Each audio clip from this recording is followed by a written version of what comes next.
Okay guys, mangutlo na po taog patola para may magulay na naman tayo. Siguro for today's harvest, makapag-harvest tayo ng 4 na patola. Okay. One for this one.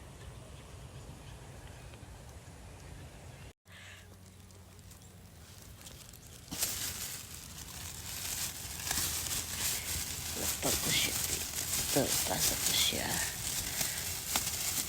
Ay, come on.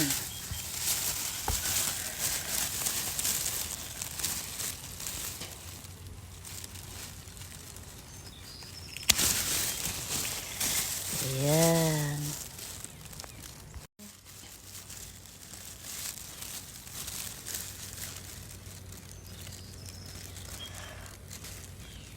Ay. Yun naman, sa ibang araw na naman yung mga yan. Okay guys, unang harvest natin sa patola, 2 lang nakuha ko. But this time, I picked like 4. And pipino, meron din tayo. Guys, ay Junit na kaayo. Summer na talaga. Look at them guys. They look so beautiful. Tapos ang napakapandak lang. Hindi ko kailangan ng patungan yan if I'm going to harvest them. Maybe 3 days from now, eksaktong pag-uwi ni Michelle, makakain kami ng patola. And look at this one also guys. See?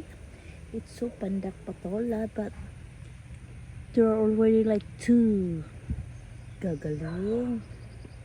Galing-galing. Tapos this one, ang dami nila rin eh. Oh, 1, 2. Ito naman, na south naman yan. 3, 4, 5. Ang daming nila dito banda. 1, 2, 3, 4, 5, 6, 7. 7. At meron pa doon, oh. Ang dami na bunga. Pero buyag silang lahat. Okay? So, kuhanin na natin yung 2. Ito pa pala siya. Oh, dito rin. Kaya ko na siyang i-pick. Ito naman, pikasin na natin itis. So, I'm going to cut in here. At saluhin lang natin.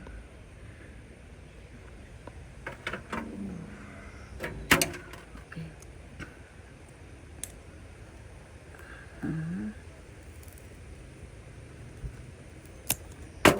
Oops. See? Got it. And this one, kailangan kong magpatong sa upuan. Okay.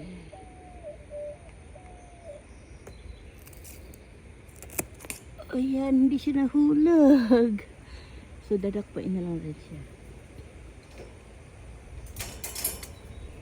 Hindi siya nahulog. Okay. Good job. Thank you, patola.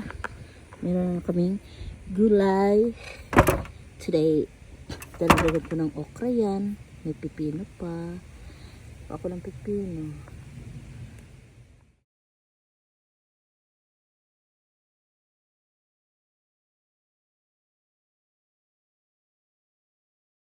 Okay, these are what I picked from the garden. So, I have this cucumber, okra, patola, cherry tomatoes, onion leaves. I have also the alugbati, and of course the kulitis from Muffy. I already harvested your kulitis, and I'm going to cook it for today. I'm going to blend the cucumber with tomatoes, and that will be my lunch.